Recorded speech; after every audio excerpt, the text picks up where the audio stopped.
अखिलेषु विभो भवदीयदशाम्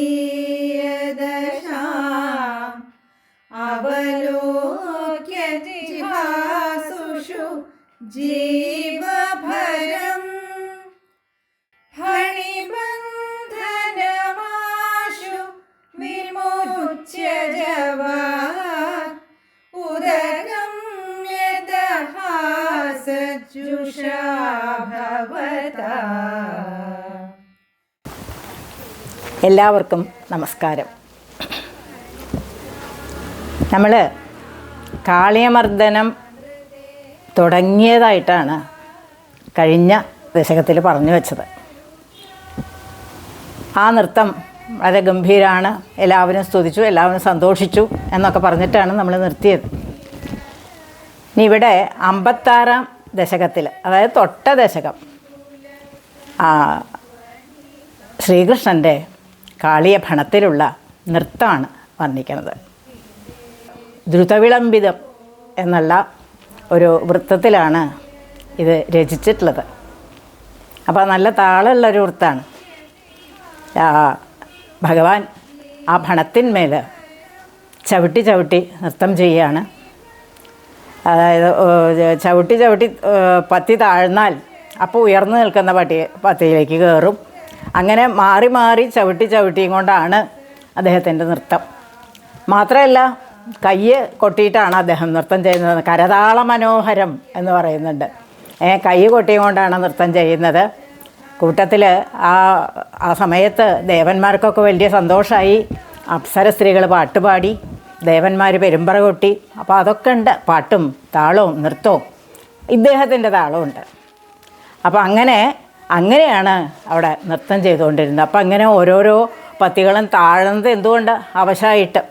അപ്പോൾ കുറേ ചവിട്ട് കൊണ്ടാൽ അപ്പോൾ ചോരയൊക്കെ ഛർദ്ദിച്ച് അവശനായി കാളിയൻ. അപ്പോൾ കാളിയൻ്റെ പത്നിമാരവിടെ നിൽക്കുന്നുണ്ട്. അവർക്ക് ഈ ഭഗവാന്റെ മഹത്വമൊക്കെ നല്ലോണം അറിയണതാണ്.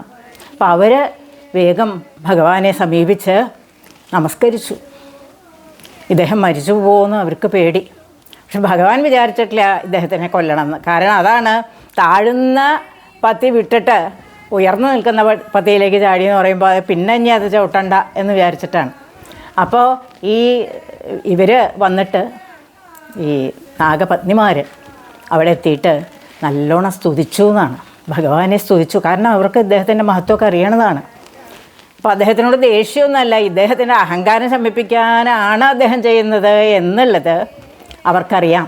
അവരതുകൊണ്ട് വളരെ ഭംഗിയായിട്ട് സ്തുതിച്ചു. ഭാഗവതത്തിൽ ഒരു 10-20 ശ്ലോകം കൊണ്ടാണ് ഈ സ്തുതി നടത്തിയിട്ടുള്ളത്. ഈ സ്തുതിയെക്കുറിച്ചിട്ട് ഭട്ടതിരിപ്പാട് ഒരു ഒറ്റ വിശേഷണേ കൊടുത്തുള്ളൂ. മുനിഭിരപ്യനവാപ്യ പഥൈ സ്തവൈ എന്നാണ്. ആ സ്തവൈ എന്നുള്ളതിന് ഒരൊറ്റ വിശേഷണേ കൊടുത്തുള്ളൂ. മുനിമാർക്ക് പോലും പ്രാപിക്കാൻ കഴിയാത്ത മാർഗത്തിലൂടെയാണ് അവർ സ്തുതിച്ചതെന്ന്. എന്തായാലും ആ സ്തുതി കൊണ്ട് ഭഗവാൻ വളരെ സന്തോഷിച്ചു. ഈ കാളിയനെ വിട്ടുകൊടുത്തു. എന്നിട്ട് പറഞ്ഞു, രമണകം വ്രജ വാരിധി മധ്യകം. വാരിധി സമുദ്രത്തിൻ്റെ മധ്യത്തിൽ ഉള്ള രമണകം എന്ന ദ്വീപിലേക്ക് പൊയ്ക്കോളൂ എന്നാണ് ഭഗവാൻ കാളിയനോട് പറഞ്ഞത്. കാരണം അവിടെ താമസിച്ചിരുന്ന ആളാണ് ഈ കാളിയൻ. പക്ഷെ അവിടുന്ന് ഗരുഡനെ പേടിച്ചിട്ടാണ് അവർ ഇങ്ങോട്ട് പോകുന്നത്, കാളിയൻ തീരേക്ക് പോകുന്നത്. പക്ഷെ ഇദ്ദേഹം പറയുകയാണ്, ഭണിരിപുർന്ന കരോതി വിരോധിതാം. ഭണിരിപ്പു ഗരുഡനാണ്, ഒരിക്കലും നിന്നോട് വിരോധം കാണിക്കില്ല, അതുകൊണ്ട് ഒട്ടും ഭയമില്ലാണ്ട് അവിടെ പോയി താമസിച്ചോളൂ എന്ന് പറഞ്ഞിട്ട് കാളിയനെയും പരിവാരങ്ങളെയൊക്കെ അങ്ങോട്ട് വിട്ടു. പക്ഷേ ഈ പത്നിമാർ കൃഷ്ണൻ്റെ അടുത്ത് വന്ന ഈ കാളിയനെയൊക്കെ വിട്ടപ്പോൾ അവർ സന്തോഷമായിട്ട് കുറേ മണികൾ, രത്നങ്ങളും പട്ടും ഒക്കെ കൊടുത്തിട്ടുണ്ടായിരുന്നു. അപ്പോൾ അദ്ദേഹം അതൊക്കെ ധരിച്ച് തന്നെ കാത്തു നിൽക്കുന്ന സ്വബന്ധുക്കളുണ്ട്, എല്ലാവരും അവിടെ നിൽക്കുകയാണ്. അപ്പോൾ അവരുടെ അടുത്തേക്ക് വേഗം ചെന്നു. ഇതൊക്കെ അണിഞ്ഞുകൊണ്ടാണ് അദ്ദേഹം ചെന്നു. അവർക്കൊക്കെ വലിയ സന്തോഷമായി. പക്ഷെ അപ്പോഴേക്കും എന്താ ചോദിച്ചാൽ നേരം നല്ലോണം ഇരുട്ടായി. അപ്പോൾ അവർക്ക് അമ്പാടിയിലേക്ക് മടങ്ങാൻ സാധ്യമല്ല, നല്ല ഇരുട്ടാണ്.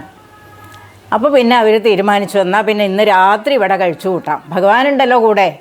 അപ്പോൾ ഭഗവാന്റെ കൂടെ അങ്ങനെ കഴിച്ചു കൂട്ടാമെന്ന് വിചാരിച്ചിട്ട് അവിടെ എല്ലാവരും അവിടെ തന്നെ കിടന്നുറങ്ങി രാത്രി എന്നാണ്. അത്രയും നല്ല ഉറക്കമാണ്. അപ്പോൾ പകൽ മുഴുവൻ കരഞ്ഞ് അലഞ്ഞ് അല്ലേ കൃഷ്ണനെ, അപ്പോൾ കൃഷ്ണൻ്റെ ആ പാദങ്ങളെ മാത്രം ആശ്രയിച്ചുകൊണ്ട് അവരവിടെ കിടന്നു എന്നാണ്. കുറച്ച് കഴിഞ്ഞപ്പോൾ മേലൊക്കെ ചൂടെടുക്കണു. എന്താ നോക്കിയപ്പോൾ കാട്ടുതീ വന്നിട്ട് ഇവരുടെ ചുറ്റും വന്നു എന്നാണ്.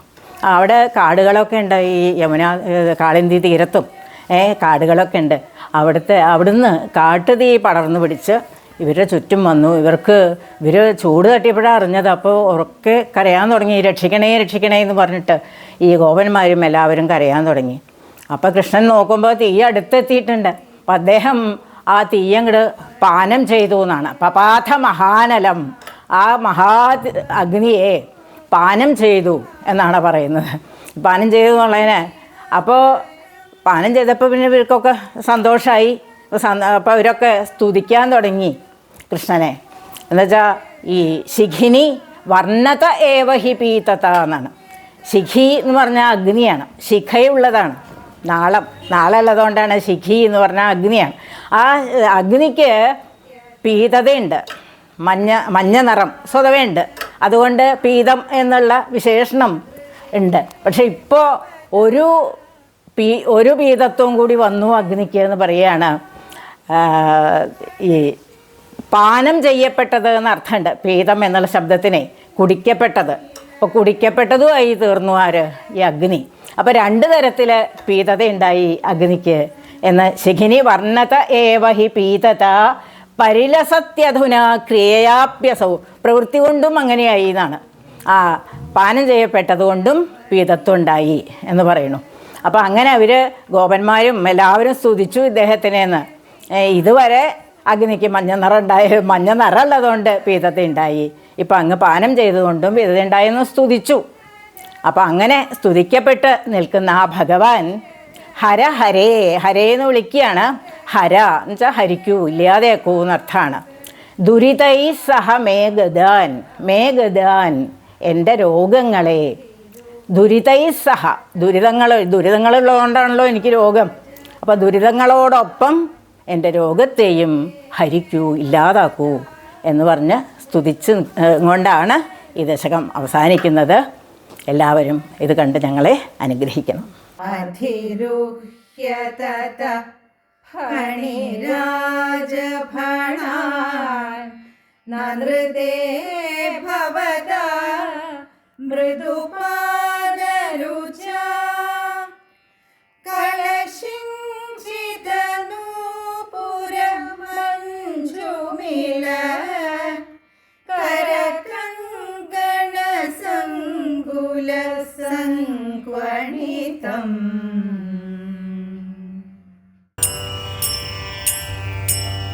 രുചിരകമ്പിതകുണ്ടലമണ്ഡല സുചിരമീശനനകൃതവർണ്ണകേ അമരതാഡിതദുന്ദുഭിസുന്ദരം നിയതി ഗായതി ദൈവതയൗവതേ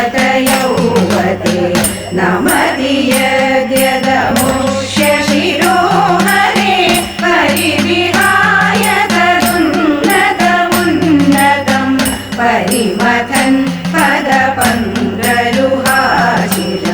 വ്യഹരതാകരതാളമനോഹരം ത്വദവഭഗ്നവിഭുഗ്നഫണാഗണേ ഗണിതശോണിതപാദസി ഫണിപദാഭവസീദതി സംഹൃതാ സദബലാസ്തവ മാധവപാദയോ അയി പുരൈവ ചിരായ പരീഷുത ത്വദനുഭാവവിലീനഹൃദോദിത മുനിഭിരപ്യനവാപ്യപഥൈസവൈ നുപുരീശഭവന്തമയന്ത്രിതം ഹണിവധൂഗണ ഭക്തിവിലോകന പ്രവികസകരുണാകുലചേതസ ഹണിപതിർഭവതാച്യുതജീവിത സ്വയി സമർപ്പിതമൂർത്തിരവാനമ രമണകം വ്രജവാരിധിമ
യാചി